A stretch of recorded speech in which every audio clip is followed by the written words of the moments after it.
Dipersembahkan oleh Didukung oleh Halo, selamat sore. Jawabannya mana yang semangat dong? Selamat sore. Kayaknya yang dari belakang belum dengar selamat sore. Sekarang ini adalah segmen atau kita akan bahas soal kategori The Young Leaders. Oke. Kenapa Young Leaders? Karena kalian semuanya pasti sudah tahu sosok-sosok ini. Dan sosok-sosok ini ada di dalam pemerintahan. Entah itu di Jakarta atau di daerah lain. Tapi ada kesamaannya dengan kita yang ada di sini. Sama-sama muda. Terus ada lagi yang menarik. Yang menarik adalah pada saat mereka punya hal-hal yang bikin hidup tuh ternyata gak enak-enaknya aja. Banyak susahnya kok. Kalau ada yang merasa susah, kalian gak sendiri. Okay.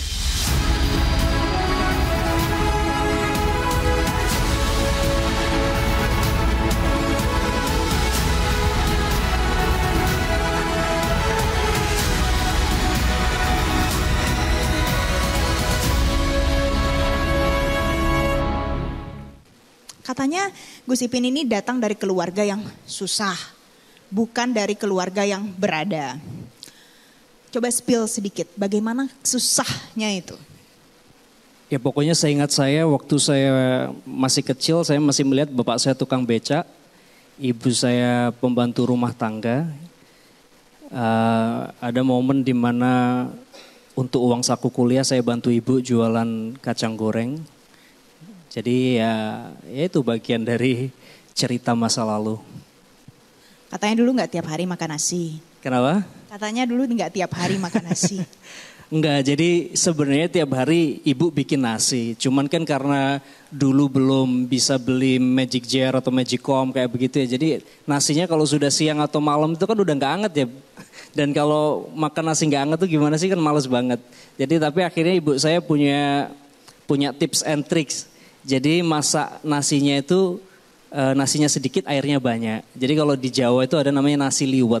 Nah itu akhirnya jadi jumlah beras yang sama, nggak dimasak waktu pagi doang, tapi dimasak pagi, siang, malam gitu. Jadi akhirnya mau makan karena anget. Saya cuma mau klarifikasi ke teman-teman gitu bahwa yang hebat bukan saya kemudian keluar dari jurang poverty trap gitu ya. Tapi itu hard work dari bapak saya. Kalau main ke Surabaya itu ada namanya Darmo Trade Center. Itu dulu sebelum dibangun itu pasar tradisional Mas Maman. Namanya Pasar Wonokromo. Lah di seberangnya itu ada stasiun. Juga namanya sama, Stasiun Wonokromo. Nah disitulah tempat bapak saya mangkal jadi tukang becak dulu.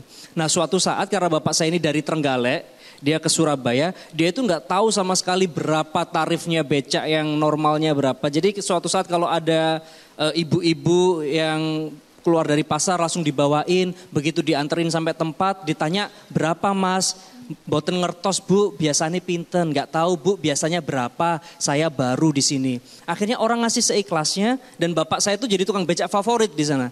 Sampai akhirnya temen-temennya, jadi tukang becak favorit.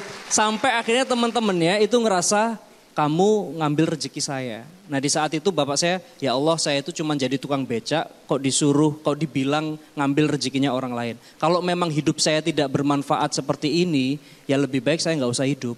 Tapi kalau saya diizinkan hidup, buatlah hidup saya bermanfaat. Itu akhirnya yang kemudian bikin almarhum bapak alih profesi, jadi jualan barang-barang rumah tangga kayak panci, wajan, segala macam, keliling door to door, sampai punya toko, sampai akhirnya saya tahu kalau, ternyata bapak saya sekarang udah punya mobil, itu saya udah SMA. Tapi ternyata 2 tahun kemudian saya merasa bahagia, wah sekarang orang tua saya udah punya mobil, rumahnya baru, lagi bangun gitu. Tetapi 2 tahun kemudian, waktu itu bapak saya masih 41 tahun, saya 16 tahun, orang tua saya meninggal bapak. Tapi artinya perjuangan orang tua besar perannya ya? Perjuangan orang tua besar. Oke, itu pentingnya teman-teman, adik-adik, ternyata ada peran orang tua di balik Gus Ipin. Sebenarnya duduk di posisi sekarang ini itu adalah mungkin saja untuk orang-orang yang ya maybe ada masalah keluarga mungkin di belakangnya. Saya mau kasih disclaimer dulu nih. Ini cerita saya ini bukan dalam rangka untuk mengeksploitasi masa lalu kita gitu ya. Tapi sebetulnya ini kita mau coba lihat dari angle yang lebih positif lah gitu. Bahwa saya ingin berangkat dari satu kata-kata dulu sebelum nanti saya cerita ya. Bahwa di era seperti sekarang itu, siapapun dia itu punya hak dan kesempatan untuk menjadi seseorang. Sesuai dengan apa yang diharapkan dan diimpikan oleh orang itu gitu. Jadi artinya masa depan itu membuka ruang sebesar-besarnya kepada anak-anak muda Indonesia dari manapun latar belakang kalian. Kalian mau anak orang kaya, anak orang miskin, anak orang nggak mampu, anak orang yang lahir dari keluarga broken home, segala macam. Artinya masa depan itu membuka ruang dan kesempatan kepada siapapun dengan catatan mereka mau melihat sesuatu dari sisi positif gitu. Saya terus terang Mbak, saya sampai titik hari ini pun terkadang dalam proses renungan saya nggak pernah berpikir tuh bisa sampai pada titik ini. Karena kalau kita cerita mundur ke belakang, di 40-an tahun yang lalu, saya lahir di sebuah daerah di Pontianak, di Kalimantan Barat. Saya sama sekali nggak punya latar belakang keluarga politisi, saya nggak punya latar belakang keluarga politik, pejabat, dan saya hidup di dua dunia Mbak. Jadi bapak saya itu pensiunan jenderal bintang 2. Ibu saya dari keluarga menengah ke bawah yang kebetulan bapak saya dengan ibu saya sudah pisah dari saya bayi. Sudah pisah dari bayi? Dari saya bayi. Dan dari saya bayi, dari saya kecil sampai gede, saya nggak pernah tinggal sama bapak saya. Jadi saya besar hanya berdua dengan ibu saya, dengan segala latar belakang kondisi, ekonomi dan segala macamnya.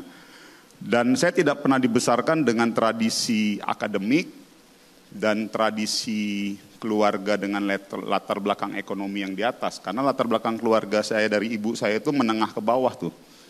Dan saya satu-satunya orang di keluarga saya dari ibu saya yang memang merasakan bangku kuliah.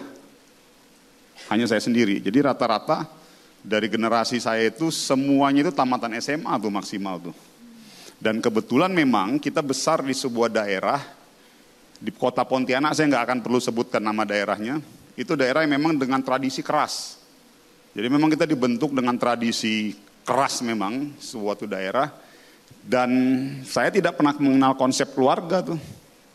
Karena memang saya betul-betul besar saya dengan ibu saya saja berdua. Artinya dengan latar belakang keluarga broken home, tinggal dari kecil dengan ibu saya sampai saya kuliah, saya tinggal sendiri, kos segala macam. Jadi dulu tuh nggak pernah berpikir tuh dalam bayangan benak kepala saya bahwa saya akan bisa pada titik ini berada dengan di depan teman-teman semua. Tapi yang ada dalam diri saya waktu itu cuma satu. Ya. Saya, dan ini mudah-mudahan bisa jadi inspirasi buat adik-adik saya dari manapun latar belakang kalian. Bahwa ada yang saya sebut definisi, apa sih arti atau definisi dari senang? Senang itu sebetulnya karena kalian pernah susah. Apa sih definisi dari hitam? Hitam itu karena kalian pernah menggunakan sesuatu yang putih. Artinya apa? Pada saat kalian mendapatkan kesenangan, kalian gak akan pernah tahu itu adalah sebuah kesenangan kalau kalian tidak pernah susah. Maka dari itu jangan pernah mengutuk kesusahan, jangan pernah mengutuk problem hidup kalian, karena susah itu adalah syarat kalian untuk senang. Gitu. Ya, pertama begini, menurut saya bisa meraih S3 di umur 22 tahun itu bukan masalah mudanya. Karena yang lebih bermakna, karena saya yakin suatu saat ada yang akan lebih muda gitu, di berbagai bidang gitu. Sama seperti waktu dulu saya sama Mas Ipin ini kita maju itu orang bilang ini nekat. Karena di mana-mana kalau ada calon kepala daerah muda pasangannya harus yang tua. Waktu itu saya 30 tahun, 29-30 harusnya cari yang umur 50 lah, plus minus. Nggak taunya saya ambil yang umur 25 tahun, Mas Ipin ini. Jadi, tapi kan hari ini ternyata udah bukan sesuatu yang unik lagi lah menemukan kepala daerah muda gitu. Tapi zaman dulu ya ini Muri ini, Mas Ipin ini dapat Muri karena umur 25 tahun. Dia datang ke kantor saya, kita udah kenal lama, udah ngobrol soal politik, datang ke kantor saya. Kenapa kok Mas Ipin pengen ketemu? Saya masih ngantor di sini nih di Sampurna Strategik. Masih kerja di lembaga Soalnya masih keuangan. umur 24. Bos belum bisa daftar, bos umurku masih 24 tahun ini. 24 Jadi pas malah nyampe, belum 25. pas nyampe dia bilang, Mas aku udah ulang tahun ini, jadi udah cukup umur buat maju pilkada. Kalau kita udah planning, don't let anything get your way gitu. Maksudnya udah pokoknya kalau udah itu jalan terus. Mau sakit, mau diopname, mau apa. Kalau udah punya cita-cita pokoknya kejar terus. Itu kira-kira yang menjadi makna dari perjalanannya. Boleh tepuk tangan.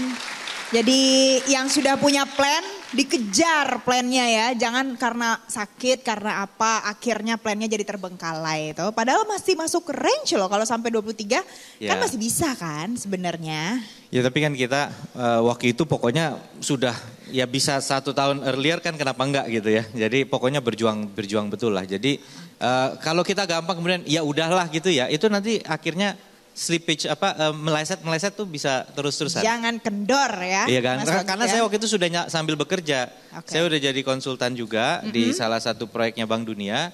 Jadi sangat rawan untuk itu bisa meleset kalau didiemin terus gitu. Dan momentum, karena kadang-kadang kan misalnya diundur nanti diuji ulang.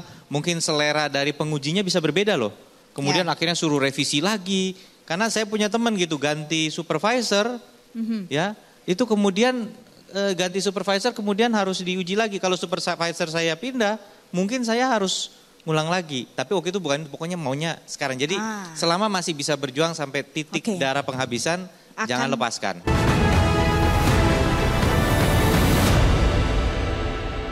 Dipersembahkan oleh, didukung oleh Jelajahi cara baru mendapatkan informasi. Download Metro TV Extend sekarang.